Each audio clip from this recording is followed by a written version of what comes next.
Ghost Rider, the silver dollar, and we get to have a beer again finally. All these things happened on this day. Welcome back to On This Day. Today's date is February 16th, 2022. It is the 47th day of the year and the 7th Wednesday in the 8th week. The 58th day of winter. Got a little over a month left until spring. If today's your birthday, you're still an Aquarius. I hope that changes soon. Today is National Do a Grouch a Favor Day. National Do a Grouch a Favor Day is a call to kindness on February 16th. Everybody knows a grouch, and some of us may even be guilty of being a grouch. Their website says on February 16th, maybe you could be the one that finds the sweeter side of a grouch. In other words, we all know someone that's really bitter. Give them a call, ask them how they're doing, tell them they're important, buy them something, take them out for lunch, and make them smile. All right, let's see what else February 16th has given us. 1852, the Studebaker is founded. Henry and Clement Studebaker founded a blacksmith and wagon building business in South Bend, Indiana, which turned into an automobile company.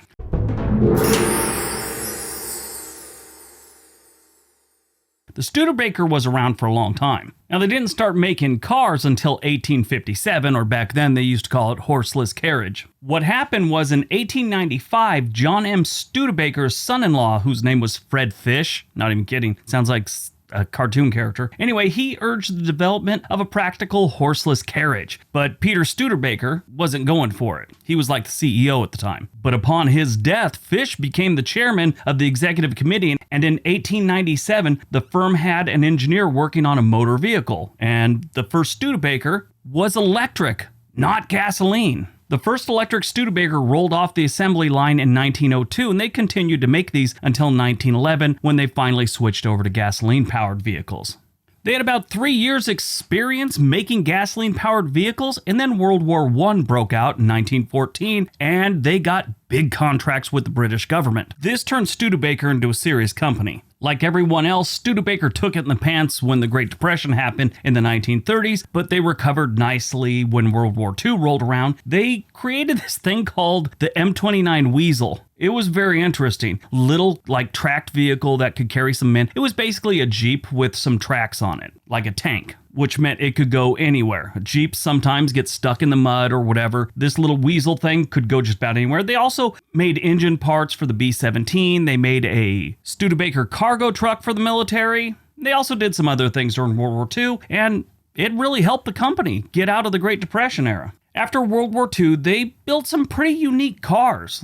I thought, just looking back on what they did and the things they had, these were nice looking and very advanced cars for the time. Sadly, in the early 50s, they kind of lost a price war between Ford and General Motors. The world had changed for independent automakers like Studebaker, Packard, Hudson, and Nash. They all eventually combined and became Chrysler. Now, over the years, like all businesses do, they looked for cost-cutting measures, and Studebaker's South Bend plant had the highest labor costs in the industry. So they decided to shut down Studebaker in 1967. That was 54 years ago. There is a lot that goes into this one, and it's a very interesting read if you want to go check it out on Wikipedia. Just look up Studebaker. It's very interesting, their history. There's a channel called The Company Man where he breaks down stories like this. I've sent him a message before, told him he should do this one. I don't know if he ever did. I haven't watched in a while, but yeah, very interesting story.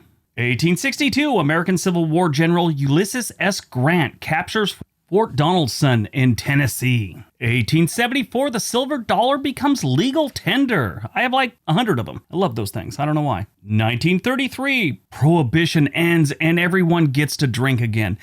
Honestly, I think in our history, we've made some horrible mistakes. But as far as a law going forward, that was probably one of the stupidest ones ever. And even when it was obvious that it was really bad, they still kept going with it. It brought on the rise of organized crime here in the United States. It was always there, but this put the afterburners on the whole organized crime thing with Al Capone. I almost said Al Pacino. That would have confused a lot of you. But yeah, Al Capone, half the reason he became what he was because of Prohibition.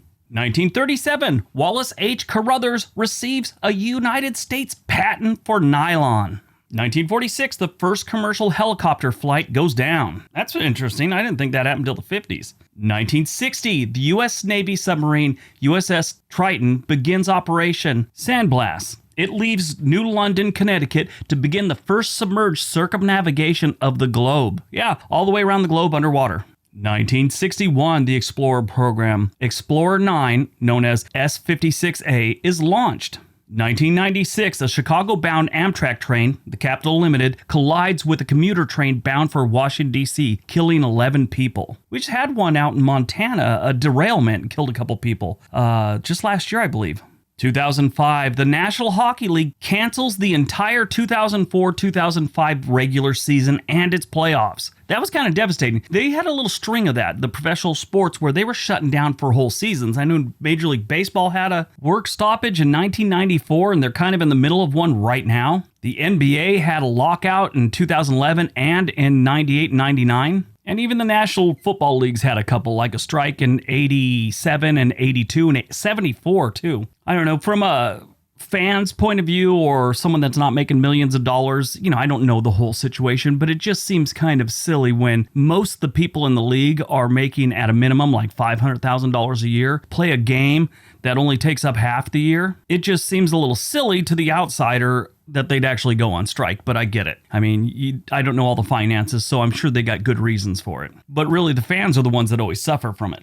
Movies released on February 16th, 2007, Ghost Rider. This, I think, may have been the last good Nicolas Cage movie. He really went out of his way to do this movie. I had read an article years ago that he was like calling people all the time, hey, if you're going to do Ghost Rider, I want in. Apparently, he was really into this Marvel comic back when he was a kid. And he did it, and it was pretty cool. But if you've never seen Ghost Rider, you don't know anything about the comic book, he's a stuntman that basically sells his soul to save his father's life. And at night, he goes around, he turns into this motorcycle riding skull with flaming skull dude. It's a very interesting comic book. It was extremely popular back in the late 70s, throughout the 80s, then it came back around the 90s. But the movie was pretty good. Like I said, it had Nicolas Cage, had Peter Fonda, Sam Elliott, Eva Mendes. Really good movie. And I just heard they're thinking about redoing it, and that guy Norman Reedus from The Walking Dead, he really wants to play the Ghost Rider. We'll see. Born on February 16th, 1945, Jeremy Bullock. You probably don't know who he is. He's the actor that's best known for playing Boba Fett in the original Star Wars trilogy, beginning with Star Wars Return of the Jedi. He also played Smithers in the 1983 James Bond film Octopussy. Died on February 16, 2011. We lost Len Lesser. Most of you know him as Uncle Leo from Seinfeld, but he was in so many movies throughout the 70s and stuff. He's actually in a couple Clint Eastwood movies. I always loved Uncle Leo on Seinfeld. He was great.